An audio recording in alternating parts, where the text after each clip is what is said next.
Welcome to the Every Day is a New Day podcast and live show, the inspirational show about moving forward and choosing to be more of you, transmuting the self-doubt and stepping into courageously aligned confidence in who you uniquely are.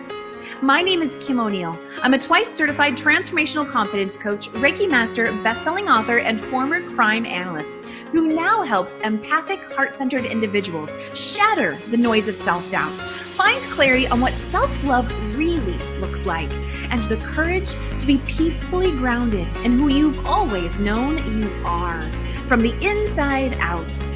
Join me for the live shows on Facebook and YouTube, and visit KimO'NeillCoaching.com for more info.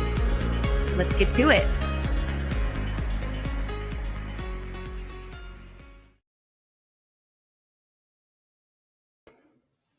All right. Welcome to another episode of the Every Day is a New Day show. My name is Kim O'Neill, and it is always so nice to connect with you and bring such fun, inspiring guests. I do want to say a quick hello to our live viewers. I see Kara is here with us today. Hello, Kara. Good to see you. Lovely to see you too. And just a quick little reminder for all those who may have not yet heard is we recently launched the Let Your Light Shine movement, all about you being you, owning that, embracing that, and allowing yourself to shine. And if you have not yet, I would love to see you join the Let Your Light Shine movement. That link is up on the screen there. Wonderful, wonderful. So welcome to all of our Facebook, YouTube, and our podcast replay listeners. We have another amazing guest today, and I'm going to go ahead and bring her up on screen. Welcome, Susan Goldberg. Hello, Kim. Oh, okay. So Susan, I just really like Susan a lot because she has this awesome combination of working with people and being able to see so much potential and being able to really tap into inspiring and empowering people to be the leader that they are. And so, Susan, I'm just going to share a little bit about what you do. And then, of course, I would love for you to elaborate for everyone. So for all those just getting to meet Susan Goldberg for the very first time, she is a leadership consultant who specializes in developing emerging leadership. And at one point, she was focused on helping young talent, and now, of course, is supporting talent from all ages, all generations. And she is also the author of a book titled Leadership in Wonderland. And we'll share more about that later. But Susan, will you go ahead and share with everyone a little bit more about what you do? Yeah.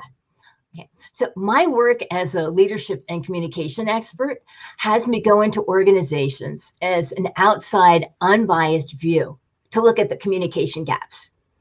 What's an organization missing that it's holding it back from continually thriving? And what is an organization missing that's holding it back from continuing to stay relevant now? That's a really good distinction of something to focus on, because we are in an ever evolving world, of course, and especially these days that doing things the same old way doesn't work. Oh my goodness. Oh my goodness. And Kara is saying, you always have great guests. Thank you, Kara. I agree. Thank you, Paul. Awesome. So Susan, what have you noticed? Especially, at one point you were focused more on helping younger leaders. I know that you were seeing that these young leaders were making it into leadership roles, and yet they didn't quite have all the tools in their toolbox to be the amazing leader they can be. And so will you tell us more about that? You focused on communication. Tell us a little bit more. Like, what is it about the communication that you see needs to be further developed? Okay. So I'm a keen observer of culture, and part of culture is communication. And communication is not just written or verbal. It's also behavior. It's also facial expression and body movement and attitude and appearance and clothing. And I've always loved to look at things like that, starting from when I was a child. For instance, when I was little, my mother was getting her master's in social work. and she took me to class with her.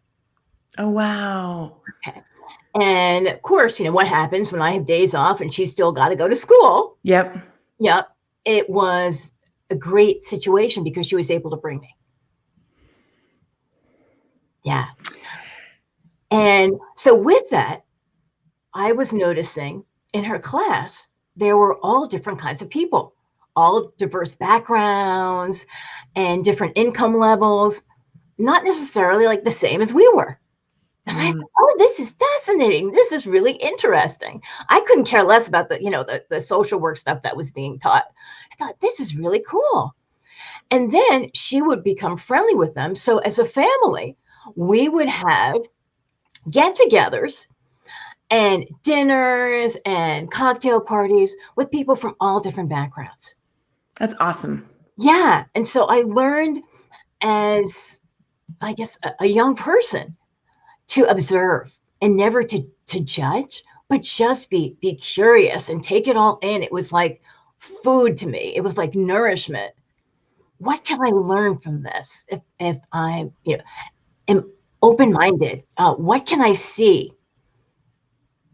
And I think that helped me become who I am today. Yeah. Because I've always been open to seeing what's around me. Awesome. Well, and it really shows, it sounds like you were able to, I'm going off of things that I've observed over time too, is being able to observe the differences, which allows you to see where to fill in the gaps and build that bridge and connection point between people. So whether it be different cultures or whether it be different communication styles in an organization, that's that's useful. A lot of people struggle with that. Yeah. And to this day, when my friends think about me in college, they say, well, I can't put you in this category because you had friends in the architecture school and in the art school and in pre-meds, and you're on the Penhel board because you got along with everybody, not just your sorority members. And yeah. I'm right there with you, Susan. Yes, I was the same way. It's like, yeah, kind of with this group, kind of with that group, kind of doing my own thing. I mean, yeah, I hear you. I hear you. If you're with us, is that you too? You're not alone. That's for sure. Okay, so Susan, our theme this year, and we've already started to touch on it because it's part of what you do, but our theme this year on the Every Day is a New Day show is Let Your Light Shine. And I just, yes. What do you feel? I'm going to share in a moment. You shared with me a quote of, you shared with me your thoughts on what letting your light shine means to you. But before I even share that, like, do you have a feeling that comes to you when you hear the phrase, let your light shine? I have a couple of things. And that is where your light is shining right now could be very different from tomorrow. Yes. Oh, yes. And from where it used to be. And it's all good because you are where you are today. And all of your past experiences and all of the things that you've been through and all the things you've learned meet you where you are right now. Okay. Which means that today you're going to learn more and you're going to be exposed to more. And it's going to be that much more magical to get you where you'd be tomorrow, and you will be changed. Absolutely. So when I asked Susan, what does let your light shine mean to her? She shared with me, and I'll put this up on the screen, besides the collective soul song, which I started to sing immediately. I can't get it out of my head. She said, it means removing dust, dirt, and fuzziness around your beautiful soul so that it can be seen in all its entirety. Removing expectations of others, comparison to others, and blame, which can cloud the soul. Limiting judging and assuming, and being open to curiosity and learning. And I love how you included all of that, Susan. I think so far your answer to that question is the most unique from others that I've received. They're all fantastic, but I love the variation that I see in yours. Well, thank you. And it was so spur of the moment when I was writing it. I'm hearing you say it. I'm saying, oh, wow, I wonder who wrote that. Right? Yeah, exactly. Because who Susan is today is different from who she was when she first shared this with me. And it's all beautiful. Right. I love it. I love it. Oh, okay. And with that, I think we have a new comment here. Let me take a quick look. Yeah, Kara is saying, I love that, Susan. Absolutely. Yes, yes, yes. Well, I also asked Susan if she had an empowering quote that she'd like to share with us. And Susan, allow me to refresh your memory. You shared what is essential is invisible to the eye. And that's by Antoine de Saint-Exupéry. I hope I pronounced that correctly. Uh-huh. Okay. And yeah. And tell us more. Yeah, it's from the book, The Little Prince. Oh, okay. Yeah. So if any of you are familiar with The Little Prince, it's one of my all-time favorite books.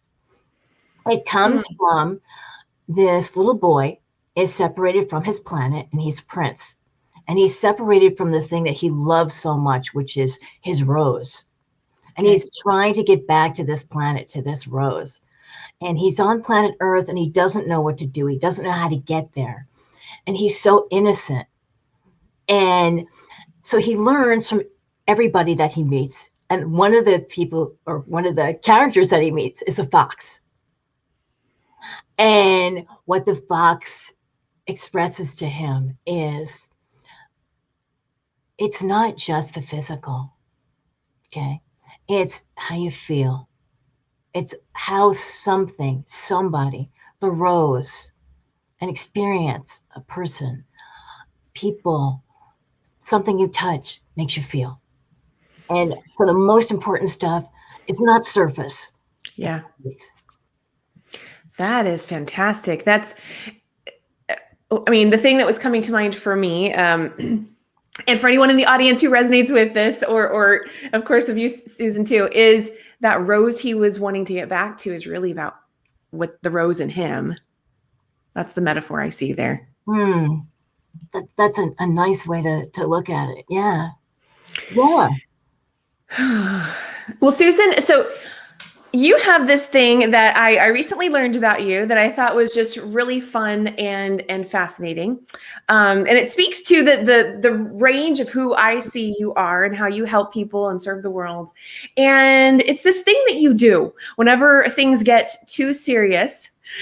You have a nickname that people call you. They call you Bubbles. And will you share with us, why do they call you Bubbles? Tell us about that. Well, here's some bubbles. They're always at my desk. And by the way, I have little mini ones that I send to my clients, to my friends, because what's one thing you can do that can always be uplifting and get you out of a sour mood and get you out of your head and just have you smile from the inside to your toes, to your hair, to your fingertips. Bubbles. And I have a puppy, by the way, and one of the things he loves to do is pop them. By the way, he thinks that in another life he was a basketball player. Does he? Yes. So he jumps for the highest ones. Oh, cute. So my understanding is that, yes, when you're in the middle of a mastermind meeting and the conversation's getting too serious, too deep, too heavy, out come the bubbles. Out come the bubbles. Yeah. I love it. The bright side of things. Yeah. Awesome. Well, okay, we have another treat to share with everyone. You are the published author of, and let me grab the image here, of, I think this is actually going to, let's see if we can do this. Yay, we can see both of us on screen as well. Yay. Susan Goldberg is the author of Leadership in Wonderland. And let's go ahead and definitely mention this is a co-authored book with Rebecca Lacey. Will you tell us more about this book? Sure. Actually, it's what got me into leadership at all. Okay. At the time, I was doing executive search. And working in a number of different industries, and a lot of my clients were young leadership. And I was seeing them falter. And I was wondering, what's going on here? And rather than coming to me more often for, what should I be looking for? How do I bring this person on board? What responsibility should I be giving them? What should I keep myself? It was more, how do I do my job? How do I communicate with my team better? How do I give somebody a warning? How do I get the respect of somebody who's 10 years older than me, who reports into me? How do I communicate something that's difficult to say, but I have to tell my team? Right. And I thought, this isn't what I was hired to do. What's going on here? And so in the process, I thought, how can I help more people like this? So Rebecca and I just were friendly, and we talk about each other's business. And we said, well, let's write a book for all the people that are new leaders who've never had to lead before, and don't have an MBA and don't have all the insights and are just open to the experience. How do we help them develop as leaders? And we don't want to tell them only our way. We want to help them explore who they are.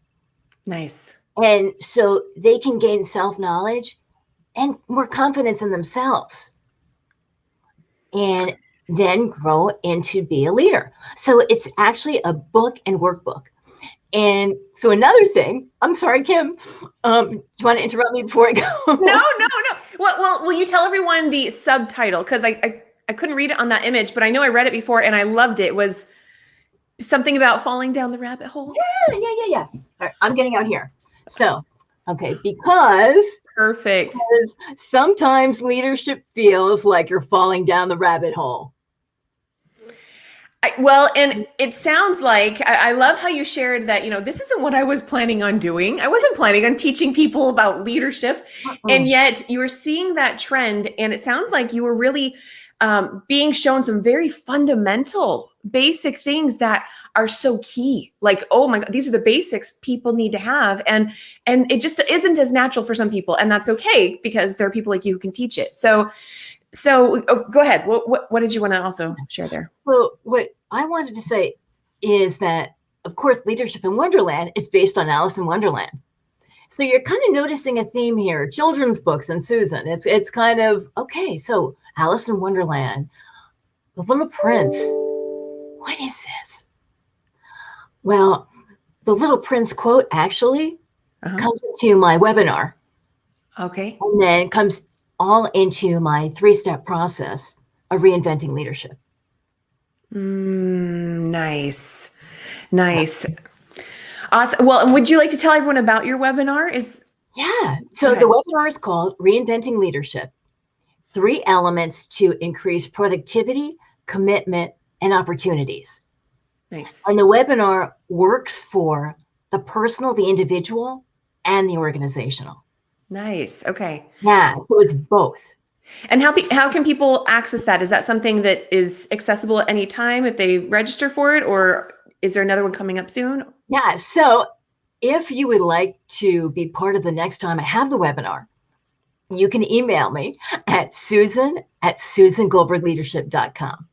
Perfect. Susan at susangoldbergleadership.com. And for those who are listening only, Goldberg is BERG. That's right. Awesome. Wow. Wonderful. Go ahead. And if I will, just a little bit more about the webinar. So how I work is a 3-step process. And I look at it, again, through the lens of both individually and organizationally. And the 3 steps are recognize, redefine, and retain. Nice. Yeah. And recognize, redefine, and retain. And so what is the recognize piece? Is that probably that first awareness piece of?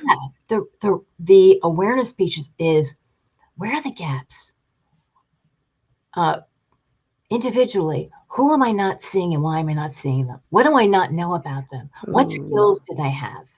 Okay. And organizationally, it will be, where are the communication gaps? Where are some issues? Where are some challenges that I'm not seeing because things aren't being communicated? Nice. Yeah.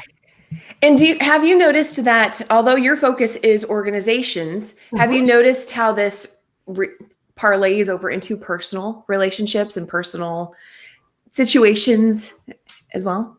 Yeah, absolutely. So in the webinar itself, I make, the stories are oftentimes about me personally and how I've gone through the 3 R's, or my clients have gone through the 3 R's. Okay. Individually. Yeah. And how they've come out the other side. Awesome. Susan, what do you love most about working with organizations and helping them grow their leadership and give them those tools? I like to see growth and learning and things uncovering, I guess, all the stuff that we talked about before in letting your light shine. It's uncovering the dust. Yes. Yeah. And covering where the challenges and problems are. For instance, I was working with a bank, and I was working with a young professional at the bank, and he was working with his team, and the senior team was making assumptions about him without communicating. And therefore, he didn't know that there was much more that he could accomplish and even do because he didn't know he could ask. Oh, so Susan, we had some connection issues with some of what you just said, and I didn't catch all of it, but I heard the end part where you just said he didn't know he could ask. And it feels like that's really the core of it, is he didn't know he could ask for help, for more, for Yeah, he didn't know he could ask for more. He didn't know he could actually go out and do business development and create relationships. He thought he was just the transactional guy, the guy who was just doing what people were telling him to do, and which would keep him in this little, tiny box. But there was so much more there to him that his team was not realizing. And once they started to realize it, guess what happened? What? Tell us. What happened was, all of a sudden, he became to this like individual contributor where his boss was saying, "This guy's glued to his phone. He's, I asked him to do something, he does it, and then like the phone comes out."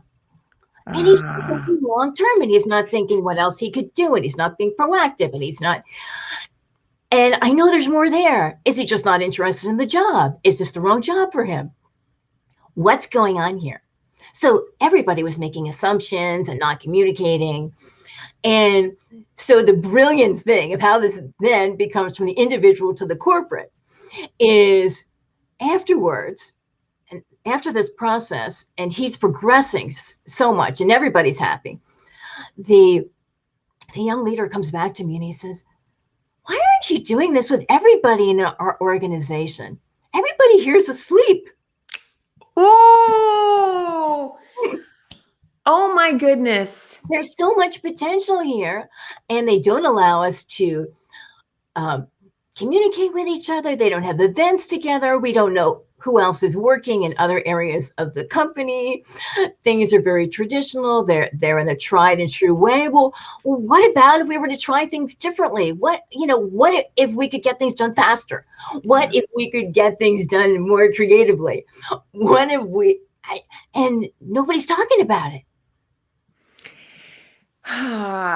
So I'm hearing there's all this frustration that is built up in the owner or the whoever's the leader at the organization, and you're really able to help them see not just one thing that can be improved upon, but that there's more. You're really opening their eyes and helping to awaken the organization. Mm-hmm. And I'm wondering, for those leaders out there who are in a space right now where things aren't going well at their organization, have you noticed, are there any, are there any key like patterns or triggers that happen right before they decide to finally, let me contact Susan, she can help us? Is there anything that like you've noticed a pattern with before they reach out to you with the experience? Frustrations in that they feel like team members, whether they're young or whether they're even leadership, have more to give. There's more there. Okay. And they're not finding it, and they don't know why. And the company could be excelling more and be more productive and creating new products and increasing market share, doing all these different things, but yet things seem kind of stuck, and they may not necessarily have come to a halt, Yeah. but they're not moving forward. Okay. And yeah, as much as people would like them to. Yeah. If you, what is it that you most want these leaders of these organizations to know? Is do you have any message that you just wish they all knew in that about how things could be better? Yeah. There's always potential. The opportunities are there. You just have to find them. And oftentimes it's with people you already have. So I watch on HGTV. I think it's Hometown. Is that what it's called? That sounds familiar. Yeah. And Ben and Aaron at the beginning, there's the intro, and he talks about, I wish more people could see all that's there in these old houses, because it's all there and people aren't seeing it. And I feel the same kind of thing. There's so much potential in people and organizations, but unless you know who's there, what abilities they have, what skills they have, what hearing everybody's voice, then you're not going to know, right? So all that stuff is there and it's boiling to the top, and it's like bubbles. It's like bubbles. They float to the top, but they first have to come out. I love that, Susan. I think that is so core, and you really just touched on how we don't all see the same thing, and what a gift that is. And so for that leader out there who's seeing that something's not going right, then wow, that's an awesome opportunity to do something about that, to reach out to a leadership consultant to help facilitate and add in, well, now what do they see? What can they add in the mix? And I want to make sure everyone knows that you can connect with Susan over at susangoldbergleadership.com. Mm-hmm. And that is up on the screen for everyone. And in a moment here, we're going to go ahead and pull an inspirational card, because that is how something I like to do and infuse into every show. But Susan, is there anything else you'd like to tell people for those who would like to reach out to you and connect with you after today's show? Yeah. Can I offer something? Yeah, absolutely. Yes. Okay. If you reach out to me at susangoldbergleadership.com, I'll send you an article, a communication article, actually, offering young leaders' perspectives on respect in today's workplace. Nice. Yeah. Awesome. Okay, great. Okay, so Susan, I am going to pull a card from Brendan Burchard's Motivation Manifesto cards. And I think these are very fitting for organizations and leadership and all things in that realm. So what I'm going to do, I'm just going to do some light shuffling. And then in a moment, I would love for you to tell me stop. Not yet, but in a moment, I'll have you say stop when it feels right for you. And whatever card is on top will be the message to further expand on today's conversation. Okay, Susan, whenever you're ready, go ahead and say stop. Stop. Okay, so the card here on top is, oh, interesting. Okay, it says, looks like this, and it says, with love's transcendent power, we can be reborn and redirected. When we open to love, life itself can feel newer, more alive, more magical, and meaningful. And I believe there's another message, because there's one actually that flew out right before you said stop. So let me see what this one is. Okay, well, we've got some messages that are a little different. It says, the divine hand gives freely to all. The divine hand gives freely to all. Does anything come up for you when you hear either of these, Susan? The divine hand and love. I'm thinking. How about, may I offer a possible link? Okay. I'm seeing, so with love's transcendent power, what I hear and see is that you you were talking, we were talking about how not everyone sees the same thing, and how a lot of the changes an organization may seek can be done with their existing potential, their existing talent. And what I'm seeing is when we choose to love what already exists, we have the power to transcend what was, and therefore an organization can be reborn, opening up new energy to be redirected. It says, with love's transcendent power, we can be reborn and redirected. And then it talks about feeling newer, more alive, more meaningful. That's what I'm seeing. Okay, I like that, Kim. I'll go with that. Yeah. Okay, let's see. There's one over here on the other side. Let's see here. Yeah, I don't know that this one really resonates with our conversation either, but I'll share it. It says, life can lose its vibrant aura and charm if we do not bend the energy of our minds toward positive engagement and appreciation. Okay, actually, I like this one. Yeah. Yeah, I like this one. Of the 3 cards, this is the winner. This is the one. Okay. Yeah, because I think it talks about uncovering potential and learning what lies beneath what's invisible to the eye. Awesome. I love it. Oh, wonderful. Well, Susan, thank you so much for being our guest today on the Every Day is a New Day show. And thanks for having me, Kim. It was really a lot of fun, and I never knew where we were going to go, which is really fun.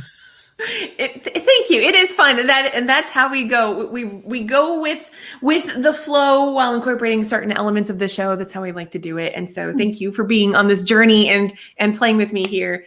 And for everyone who is listening, I do want to remind you, you can visit Susan's website, SusanGoldbergLeadership.com. And again, Goldberg is GoldBerg. And of course, her email is Susan@SusanGoldbergLeadership.com as well. Susan, thank you so much for being here today. It was wonderful. And thanks, Kim. You're welcome. And thank you to everyone who was with us, whether you were live or on the replay. As always, let us know what you're taking away from today's conversation. And if you enjoyed it, please go ahead and share it out. Spread that light even more to other people who may benefit from today's conversation as well. Have an amazing day. Remember that wherever you are today does not have to be where you are tomorrow. Susan's interpretation of letting your light shine was a fantastic explanation of that. And with that, I will see you again on Monday with another Inspirational Message Monday conversation. Bye for now, everybody. Stay right there, Susan. Oh, bye, everybody.